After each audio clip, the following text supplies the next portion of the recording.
蓝胖子跟大熊跑去野溪钓鱼，但忽然想起有重要事情要办，立刻掏出道具接手喷雾器，现场示范给大熊看。只见他对住空气喷一坨瓦斯，手伸进去，烟雾消失，居然变出一双蓝色手套。手套会替我继续钓鱼。说完就从任意门人间蒸发，只留下一只漂浮手套在溪边钓。大熊看住手上的喷雾器，笑得一脸阴谋。我一定能想到更棒的用法。于是他也冲进任意门回家。结果才刚到房间，老妈就像隐藏 NPC 等在房里，快点写功课，不准出去玩。大熊乖乖答应，心里却想偷懒大作战。他喷了瓦斯，把手伸进去做手套，写字抽手，手套就留在桌上帮他写作业。啊，科技真香啊！又跑去静香家，结果静香正被迫练钢琴，他小声抱怨：“其实我比较想拉小提琴了。”大熊立刻推销，这时就要用接手喷雾器了，一样喷了团瓦斯，叫静香把手伸进去，瞬间制造出手套帮静香弹琴。大熊满心以为总算能跟静香出去约会，结果人家直接说拜拜，抱歉，我跟出木山有约了。大熊啊大熊，你根本是工具人界的 VIP， 笑死！大熊落寞走在路上，结果迎面而来是胖虎的超杀音波攻击。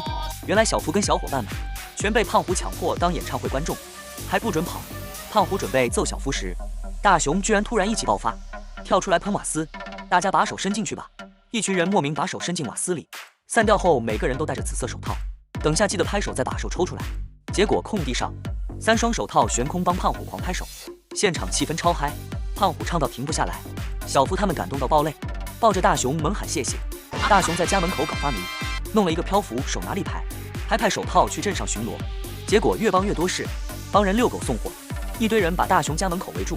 黄昏，大熊累瘫回房间，看见手套还在帮他写功课，作业本已经整本黑掉。大熊崩溃，拜托你不要一直重复写啊！手套还反推了他一把。同一时间，蓝胖子回到溪边检查渔获，保冷箱里满满都是鱼，喷上消失瓦斯收工。回家一看，大熊已经跟手套在激烈对打，蓝胖子喷瓦斯救人，又被漂浮的立牌内容吓到。蓝胖子赶紧带大熊飞到上空，结果整个镇上已经进入手套失控模式。胖虎家外手套一直拍手，他被老妈拒绝进门。遛狗的主人变成被手套拖住跑，刷油漆大叔手套狂刷停不下来，帮人买东西买到堆出罐头山，下象棋的爷爷吓到快往生，浇水的奶奶差点把院子变游泳池。蓝胖子气到狂骂大熊，大熊一脸无辜，我只是想为世界做点小小的贡献啊！蓝胖子怒说叫大熊自己处理，没想到大熊还前脆接下，只是又跟他要喷雾器。蓝胖子无奈，你到底是学不会教训硬。